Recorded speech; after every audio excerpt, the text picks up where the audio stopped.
डोंबिवलीतील केडीएमसीच्या शास्त्रीनगर रुग्णालयात डॉक्टर आणि महिला नर्सवर झालेल्या कथित मारहाण प्रकरणाला अखेर नवे वळण मिळाले आहे. घटनेनंतर तब्बल 24 तासांनी विष्णुनगर पोलीस ठाण्यात शिवसेना शिंदे गटाचे नगरसेवक रमेश म्हात्रे आणि त्यांच्या 4 कार्यकर्त्यांविरोधात गुन्हा दाखल करण्यात आलाय.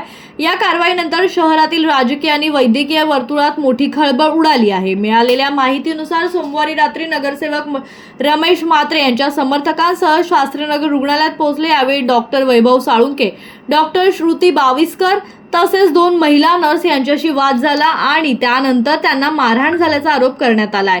या घटनेत रुग्णालयातील सुरक्षा रक्षकांना हस्तक्षेप करण्यापासून रोखण्यात आल्याची माहिती देखील समोर आली आहे. या घटनेनंतर डॉक्टर आणि रुग्णालयातील कर्मचाऱ्यांनी निषेध आंदोलन छेडत कठोर कारवाईची मागणी केली होती. त्यानंतर अखेर पोलिसांनी गुन्हा दाखल केलाय. विशेष म्हणजे या घटनेच्या वेळी नगरसेवकांसोबत त्यांचे पोलीस अंगरक्षकही उपस्थित असल्याची माहिती समोर आली. आता संपूर्ण प्रकरणात पोलीस अंगरक्षकांची नेमकी भूमिका काय होती, त्यांनी हस्तक्षेप का केला नाही आणि त्यांच्यावरही विभागीय किंवा कायदेशीर कारवाई होणार का, याकडे सर्वांचंच लक्ष लागलंय.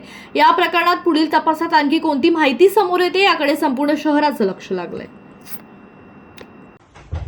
कल्याण डोंबिवली महानगरपालिकेच्या शास्त्रीनगर हॉस्पिटल येथे काल रोजी 2 डॉक्टर आणि नर्स यांच्यावर झालेल्या हल्ल्याच्या अनुषंगाने फिर्यादी श्री डॉक्टर वैभव साळुंके यांच्या तक्रारीवरून विष्णुनगर पोलीस स्टेशन येथे 4 पुरुष व 1 महिला आरोपी यांच्याविरुद्ध कलम 132,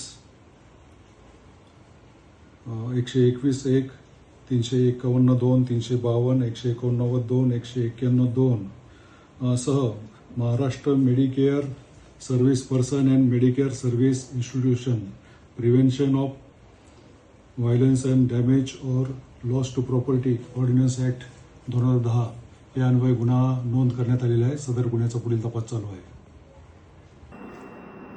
राहुल कांबळे, जनशक्ती, कल्याण डोंबिवली.